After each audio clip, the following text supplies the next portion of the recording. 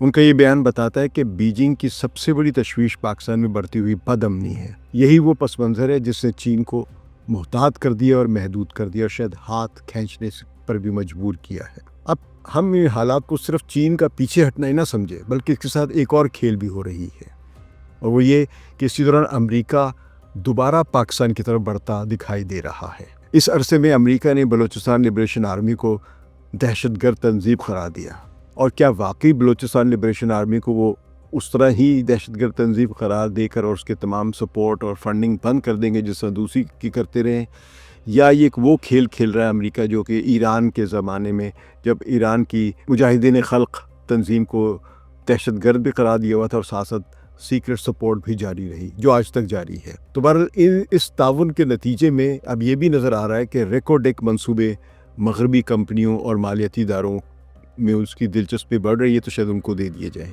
یہ سب کچھ بتا رہا ہے کہ پاکستان آہستہ آہستہ چین کے کیمپ سے واشنگٹن کے قریب نکل رہا ہے۔ پتہ نہیں چین کا کیمپ تو شاید نہ چھوڑے، کیونکہ چین کی بہت زیادہ انویسٹمنٹس بھی ہیں اور پاکستان کی اسلحے کی جو انحصار ہے چین کے اوپر وہ 80% سے زیادہ ہے، لیکن واشنگٹن کی طرف سرک ضرور رہا ہے پاکستان۔ لیکن ماضی ہمیں کچھ اور بتاتا ہے کہ پاکستان جب بھی واشنگٹن کی طرف جاتا ہے تو پاکستان کو اپنا ہی نقصان ہوا، واشنگٹن کے انٹرسٹ ہے وہ ہوتے ہیں اور وہ اپنے فائدے اٹھا کے بعد میں فارغ کر کے چلا جاتا ہے آپ کو۔ امریکہ کے لیے بھی ایک سنہری موقع ہے، کیونکہ ایک طرف ایران کے ساتھ کشیدگی موجود ہے، اسرائیل کے ساتھ جنگ ہو چکی ہے اور جا کے امریکہ نے بامبنگ بھی کی ہے ایران پہ بھی جون میں جب جنگ ہوئی تھی۔ دوسری طرف افغانستان میں طالبان کی حکومت ہے، کیونکہ امریکہ سمجھتا ہے کہ طالبان پر اس کا لیوریج کوئی نہیں ہے، اور تیسری طرف چین کا اثر بڑھ رہا ہے، تو چین کو بھی وہ اس کے اثر کو روکنے کے لیے کچھ اقدامات کرنا چاہتا ہے، جس کے لیے وہ پاکستان میں اپنی فٹ ہولڈنگ بنانا چاہ رہا ہے۔ ایسے میں اگر پاکستان میں امریکہ کو نئے منصوبوں کے ذریعے جگہ ملتی ہے تو اس سے خطے میں ایک نیا قدم جمانے کا موقع، یہ فٹ ہولڈنگ کا موقع ملے گا یا مل رہا ہے۔ لیکن یہ کہنا کہ امریکہ گوادر سے چین کو مکمل طور پر بے دخل کر دے گا فی الحال قیاس ہے، لیکن ممکن ہے مستقبل میں، کیونکہ اس وقت گوادر میں چین نے بہت گہری سرمایہ کاری کی ہوئی ہے اور وہاں سے ہٹنا اس کے لیے آسان نہیں ہے۔ البتہ یہ ممکن ہے کہ کچھ منصوبے جیسے کہ ریکوڈیک کا میں نے ذکر کیا یا دیگر انفراسٹرکچر مغربی اداروں کے پاس چلے جائے اور یوں ایک ایسا ڈھانچہ بن جائے پاکستان میں سرمایہ کاری کا جس میں چین کی جو ڈومیننٹ پوزیشن ہے وہ کم ہو جائے۔ لیکن اگر چین کی پوزیشن کم ہوگی تو اس سے پاکستان کے جو ریجنل تعلقات ہیں وہ متاثر ہوں گے، اور کس طرح متاثر ہوں گے یہ بھی وقت بتائے گا۔ یہاں کچھ خدشات بھی ہیں جن پر کھل کر بات ہونی چاہیے۔ کچھ مبصرین سمجھتے ہیں کہ بلوچستان میں بڑھتی ہوئی شورش نے امریکہ کی واپسی کے لیے راستہ آسان کیا ہے۔ یہ ایک سازشی تھیوری لگتی ہے، لیکن اس پہ غور کرنے کی ضرورت ہے کہ BLA کی کارروائیوں سے چین پیچھے ہٹا اور پیچھے ہٹنے کے نتیجے میں امریکہ کی واپسی کے راستے کھل گئے ہیں۔ اب یہ منصوبہ بندی کے ساتھ کیا ہے یا یہ ایک کازل مسئلہ یعنی ایفیکٹ ہوا ہے اس BLA کی سرگرمیوں کا، یہ ممکن ہے، لیکن یہ کہنا یہی اصل وجہ نہیں ہے۔ یہ مبالغہ ہوگا اگر ہم اسی ہی کو بنیادی وجہ کہیں امریکہ کی واپسی کی۔ اسی طرح یہ دعویٰ کہ امریکہ اب گوادر سے چین کو نکال باہر کرے گا فی الحال ایک خیاسہ رہی سمجھنا چاہیے، لیکن امکان ہے۔ مگر یہ بات ضرور ہے کہ طاقت کے کھیل میں امکانات ہمیشہ کھلے رہتے ہیں۔ ہم سمجھتے ہیں کہ یار یہ بہت دور کی بات ہے، لیکن بعض وقت کوئی حادثہ ہوتا ہے یا کوئی بڑی بات ہوتی ہے اور ایک دم سے ہو جاتا ہے، کیونکہ اب چین امریکہ کے لیے سمجھ لیجئے کہ اس کا مخالف یا اس کا ہدف نمبر 1 ہے۔ مگر میری ارزاش کا مقصد یہ ہے، اس کا خلاصہ یہ بنتا ہے کہ پاکستان کے لیے ADB کا قرض مہنگا ہے، لیکن ایک نیا سہارا بھی ہے۔ چین کا پیچھے ہٹنا پاکستان کے لیے ایک سیاسی دھچکا ہے اور امریکہ کے لیے ایک اپرچونٹی ہے۔ بلوچستان کی بدامنی اس پورے کھیل کا مرکز ہے، اور جب تک وہاں انصاف اور امن قائم نہیں ہوگا، حالات بہتر نہیں ہوں گے، لوگوں کو انوالو نہیں کیا جائے گا، نہ چین کا اعتماد بحال ہوگا اور نہ کوئی اور سرمایہ کار لمبے عرصے کے لیے قدم جمائے گا۔ امریکہ آئے گا، فائدہ اٹھائے گا، آپ کو نقصان ہوگا، وہ واپس چلا جائے گا، جیسا کہ ہمیں ماضی کے تجربات سے صاف ظاہر ہوا ہے۔